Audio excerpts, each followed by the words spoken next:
Blog Talk Radio.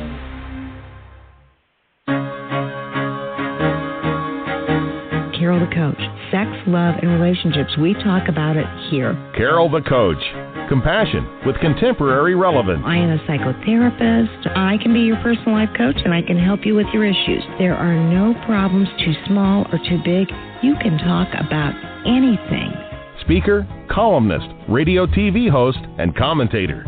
Carol the Coach brings messages of wellness and empowerment within reach of everyday people every day. Almost 5 years ago, I lost my soulmate in an accident. He was killed in a plane crash. Life just, for me, has seemed to stop. There are groups all over the city. I teach one.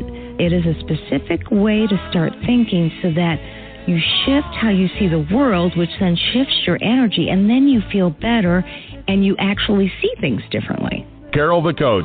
Always available, too, at carolthecoach.com. Now, I've got Russell on the line. I'm 47 years old. I'm a truck driver. I am married. I have a wife in San Francisco. Okay. I haven't been home in 6 months. My thing is, I don't know if I have a sex addiction or what the problem is. Why do I want what I can't have? And as soon as I can have it, I don't want it anymore. You're right on target when you say, I don't know if I have a sexual addiction. Well, guess what? Yes, you do. And you know what? That's my specialty, Russell, so you're at the right place. Continue. I meet women online, and I'm in a different part of the country. I travel all 48 states, so I love sex. I hear self-esteem issues. You never felt good enough, and you didn't feel like you were getting what you should have then, and you're reenacting that now. Do you want to change that about yourself? You get what you need. I got an Well, welcome to the Carol the Coach Show, and I got to tell you, this has been a little difficult of a night because we had some internet difficulties. I so appreciate you hanging in there, waiting to hear from Carol the Coach, as well as from our guest tonight, who is Joe, who has successfully learned how to manage his addiction. That doesn't mean he does it perfectly, and it doesn't mean that there won't be some trials and tribulations down the road, but he's working a strong program, and so I asked Joe to come on the show and to talk about what he's doing to make a difference. So to expedite the show, I want to welcome Joe. Joe, thanks so much for being patient and being willing to share the information that you have that's been so helpful in your own recovery. How you doing tonight? Oh, fine, Carol, and thank you for having me on. Well, I so appreciate it. You know, recovery is not easy, and it takes a lot of work. And so tonight I thought maybe you and I could talk about your addiction, what it was like before recovery, and what it's like now since you have been working such a strong recovery program. So tell us a little bit about yourself. When did you first know that you had a problem? Well, Carol, I'd say it goes back to probably about 4 or 5 years ago. I was deep into my addiction. I was masturbating to pornography every day, multiple times a day. And so many times after I finished, I would feel remorse. And I just started praying. Hello, are you there? I sure am. So you just started praying. Okay. You knew that you felt so much shame and guilt that you needed to do something different. Right. So what'd you do? Well, at that point, I prayed to God that he would take it from me. But, I didn't know what I was doing, and I didn't have any kind of a daily recovery plan in place, and I didn't know about sex addiction. Really. I knew I had a problem, but I didn't know how to address it. Then a friend of mine I had met in another 12-step program, he told me a little bit about sex addiction, and I kind of ignored him and just went on my way. But as my addiction progressed, I got into some serious trouble. And I remember it was a very humiliating thing. I had caught illegally downloading pornographic movies on the internet, and a summons, or not a summons, a notice came to my door that I would be involved in a federal lawsuit for stealing copyrighted material, which happened to be pornography. Right. And it came from my cable company, and my cable account was in my wife's name, so it came to my wife. And I tell you what, that it just, reality became apparent at that moment. It was so humiliating, so insulting, and there was absolutely nothing I could do to hide it. So are you saying that she got the information first before you did? Yeah. And she questioned me about it. What is this? What's going on? You know, and I was backed into a corner. And in the past, I had lied my way out of situations like this. I'd lied for my addiction.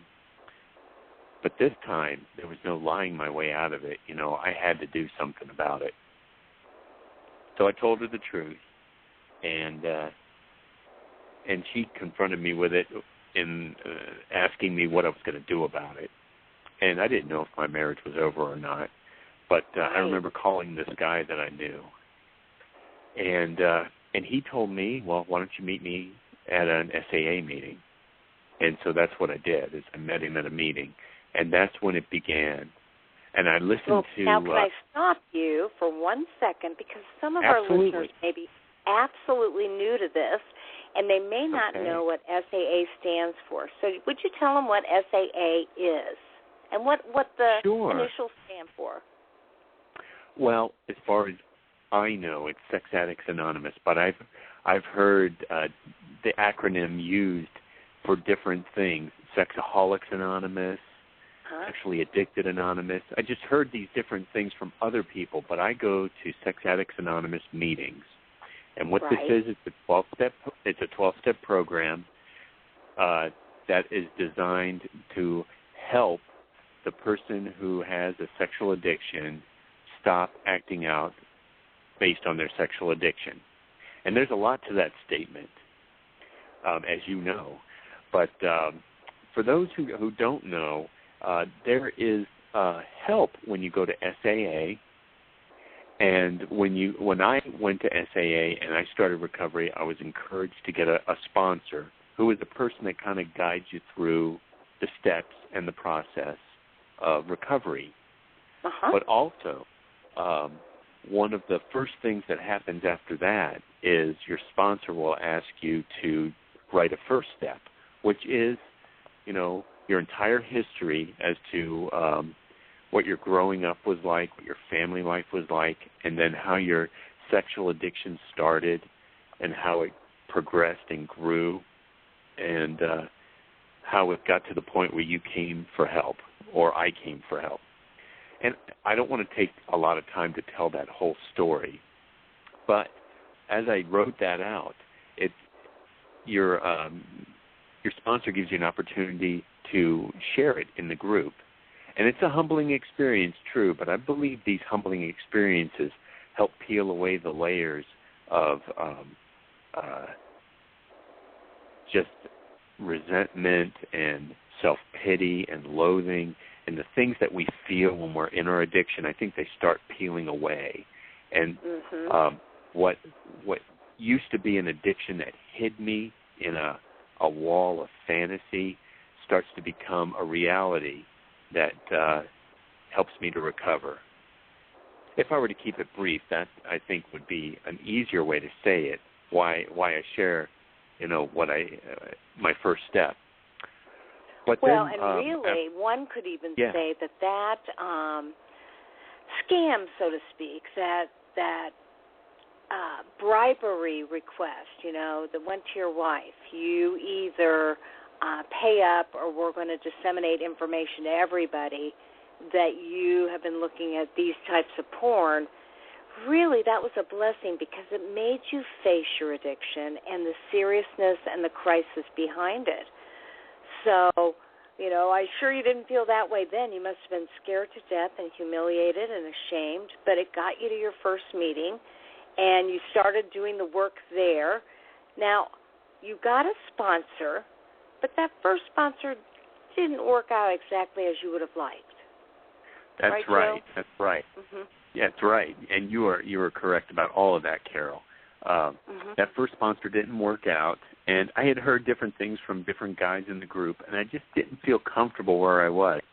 So what I would say to someone who might get into that same situation is look around for someone who seems to be maintaining their sobriety and has a good, solid foundation and just appears to be sober, and that person will materialize. So then the way I found that person was to go to more meetings. And I ended up going to a Thursday noon meeting, and that's where I saw my sponsor. And that group seemed to have a number of men who were working the 12 steps, were clean for significant amounts of years, and had something to offer that I could profit from as far as in my recovery. Now, you were right. It was a blessing that all that happened, because I wouldn't have done anything about my problem if my hand wasn't forced that way. I hate admitting that, but that's how it was. This disease is what I would consider one of the most cunning, baffling, and powerful diseases, and it really can have a grip on a person. My sponsor encouraged me because of my history with, well, let me say this. I've discovered that many men who come into SAA have had broken relationships or neglectful relationships with their father, and I was one of them.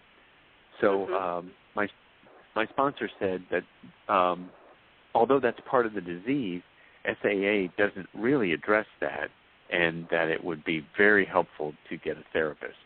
And so he directed me towards finding a therapist. Of course, many people knew about you, and you became my therapist.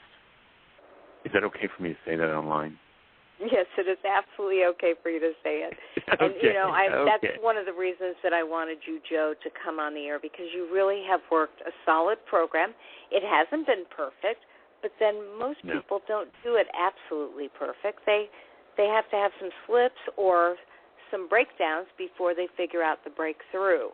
So could you tell the listening audience a little bit about what you do on a daily basis to maintain a good, healthy recovery program? Sure, be glad to. I do want to say in stark contrast that I did have some slips and some relapses, and that's because I didn't have a good, solid daily program. But when I found the sponsor that I have today, he said to me, what you need to do, Joe, is you need to put together a daily program with me. And I said, okay.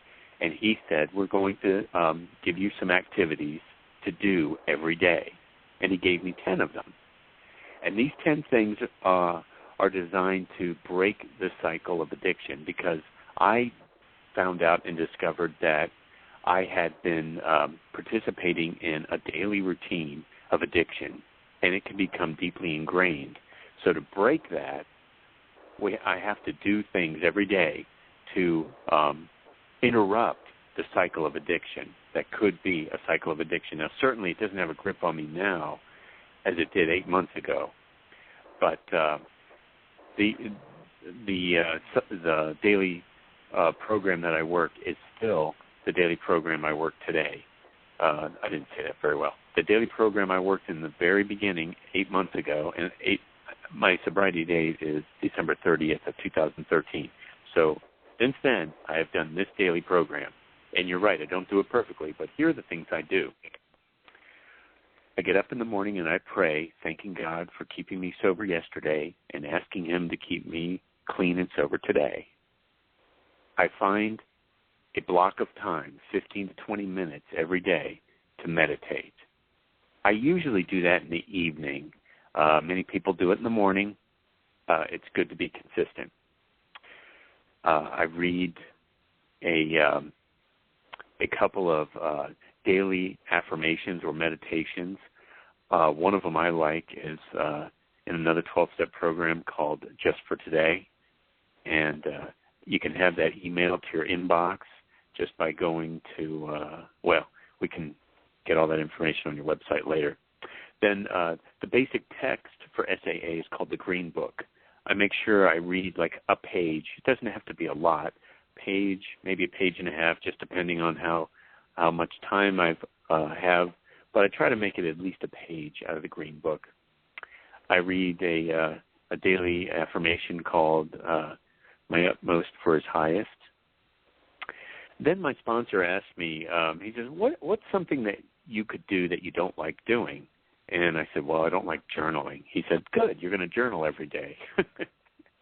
So I have a journal, and I write down how my day goes. And when I'm journaling, what I need to do, one of the things I need to do is define how I've felt at different times throughout the day. Defining feelings, he says, is very important. That gets me in touch with how I'm feeling and how I can prevent feelings from taking me towards acting out, which would be considered a relapse or engaging in the sexual behavior I'm trying not to do. Also, right.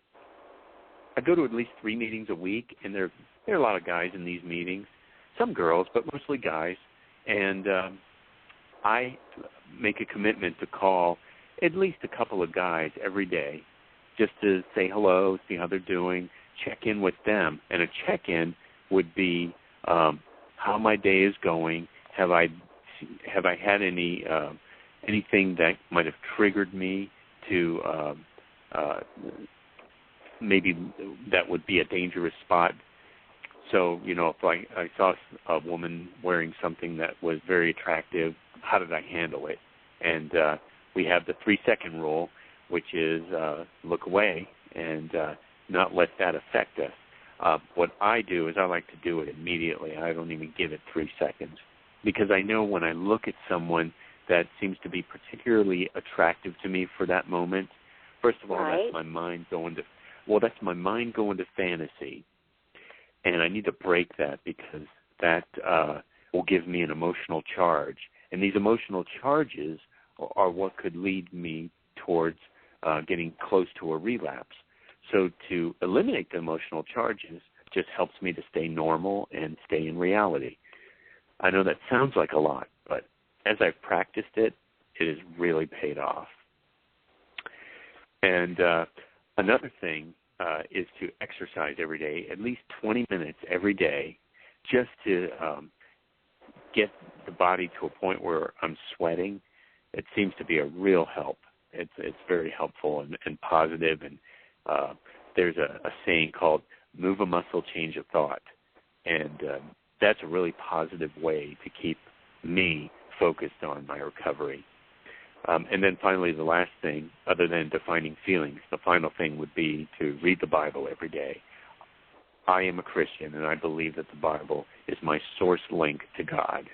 So that's what I do. Now, your list, whoever's out there listening, probably won't be the same as my list. You're supposed to design your list with your sponsor. And then something I had to do was my sponsor had me call him every day. And I did.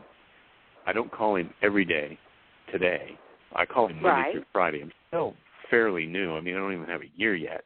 But I call him Monday through Friday, and we take the weekends off now. But the reason I called him every day is I had to report into him how many of these things I did the previous day. And his rule is that I average 8 a week. So if I average out to 7, then I've missed the mark. Some days I might have 7, some days 9, but it has to average out to an 8. And I really couldn't do it in my head. So what I had to do was put together a spreadsheet and just list all 10 things and put the dates of the week across the top and just check off each time I did one of those things during the day. And to wait till the end of the day and do them all at once is not the way it's designed. Sometimes that happens. I'll end up doing 4 or 5 things in the evening. But you really want to do them all in, right? I know. Exactly. Hey, but can really, I ask you something, Joe? Obviously, I know a little bit about your history, and I know that you worked an AA program, Alcoholics Anonymous program.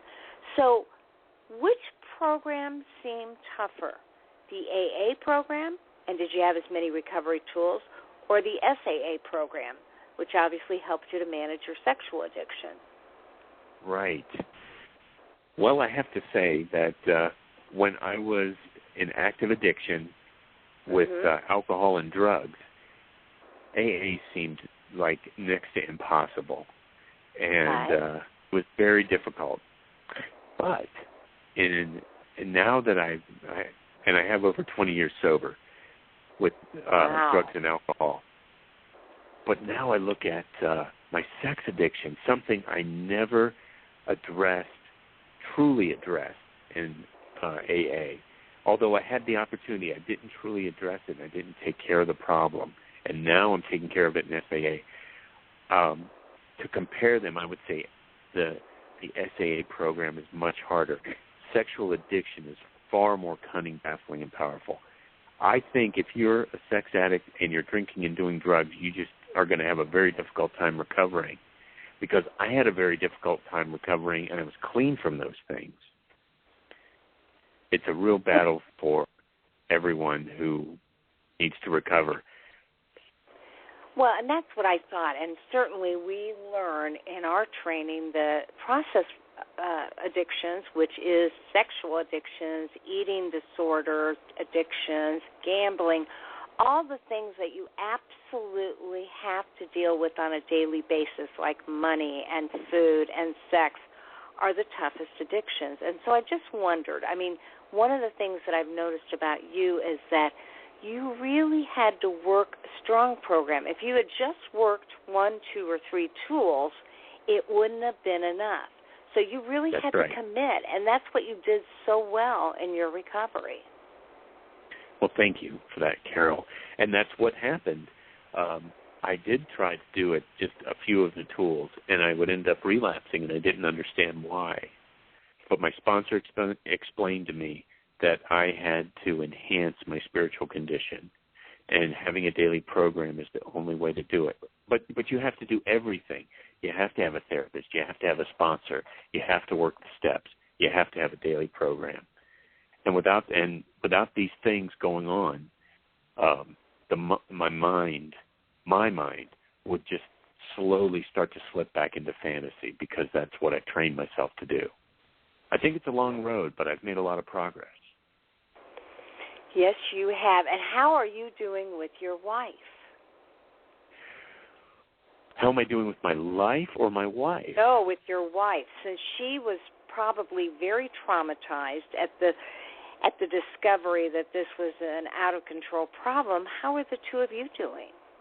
Right. Well, we're doing much better, much better. The thing is, I think she likes the fact that I'm here, because in the past I wasn't here. I could physically be here, but just emotionally and mentally I was all about the pornography and the acting out. And she and I have a much better life now. We participate in things together at our church. We go bike riding. We do all sorts of things together. I guess I can't give you too many examples because I can't think of it right now. But she's very happy. She's very happy. And I'm grateful she didn't leave me. I know that happens a lot in SAA. But I want to encourage, if there's anyone listening out there, don't give up, because there is a solution and there is recovery and things can be fixed. It's really worth doing. Well, I appreciate that encouragement, because that's exactly what my listeners need to hear. They need to hear the hope, strength, and recovery that you're talking about, and the fact that when you work it, it absolutely works. So are there other things you might tell a listening audience of mostly people that believe they have a sexual addiction and they're learning more about it, or people who are in recovery that, have emailed me and said, I've slipped, I've relapsed? I don't get very many people that say, hey, Carol, I'm working a strong program and it works. So anything that you might add? Well, I want to see a couple of things, if you don't mind. Absolutely. First, during the time when I've been working the program and been working with you, self-examination is a lot of what I've been doing. And I've realized that there are activities I've done that I needed to cut out of my life. And one of the big ones is I was a big video game player. And I realized that when I acted out, I had a certain way that I felt. And it was really obvious. So when I played video games, I felt the same way. And I realized that the video games were giving me the same charge, the same jolt, the same addictive fix that the pornography was. So, and one of the overarching themes of this addiction is that it wants to draw me into fantasy. And video games is a shortcut to fantasy. It's not reality. So what I need to do is participate in reality. So I cut out video games. But I think a person that might be struggling and is having a difficult time, I would say just start off by going to a meeting and sit and listen and be honest and tell some people, hey, I've got this problem. And don't be afraid to share the stuff that's going on. You haven't done anything the rest of us haven't done. I mean, we all have this addiction, and everything is possible in addiction. But recovery is possible, too. And there are just scores of people that can tell you that as bad as they thought it was, they still recovered. And so recovery is possible. I would highly recommend getting a therapist like Carol because it's just necessary. Recovery well, you're right. It thing. really needs to be somebody who's trained, or else they may fumble around and not know about 12-step groups or the recovery tools. They may just see it as bad behavior and not realize how to treat addiction. So, you know, you can get on, for our listening audience, you can get on the website, www.sexhelp.com, put in your zip code or your country, province, or state, and it will take you the nearest CSAT, which are Certified Sexual Addictions Therapists. And, you know, Richard was talking about go to a meeting. That can be the first place that you can get help. It's free. And you can find out more about SAA by going to SAA-recovery.org, and that will give you a list of all recovery meetings in your area. So, Richard, I think that's valuable information, and it's certainly a great start to let somebody know that they're not alone in this addiction or in their recovery. Right. And one more thing. In the very beginning, I wanted to do a meeting every day, but there weren't physically meetings every day where I live. So I did the telemeetings. You can actually talk on the phone, and a group of people dial into a central phone number, and you have a meeting. And it's pretty cool. It works out just as well. I like face-to-face meetings best, but if I can't get one, a telephone meeting is good to put in the mix. Well, Richard, I tell you, you are absolutely positively an inspiration because you've worked this program hard.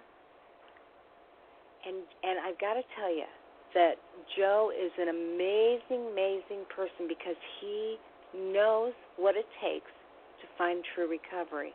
And I really appreciate the fact that you are willing to give back tonight because it can feel shameful to talk about this, and you've done it with compassion and with hope. And, Joe, thank you so very much. Oh, you're welcome, Carol, and thank you for having me on. Well, absolutely, and you just keep working it because for sure it works well with you. And let your sponsor know. I think that you two have done amazing work together. Okay, great. Well, Carol, thanks very much. All right, I'm sorry we had to cut you short because we definitely could have done another half hour, but we may catch up again in about a year and see how your recovery is going after that, Joe. So thanks again. Oh, you're welcome. Have a good night, Carol. All right. Have Bye. a good one. Bye-bye.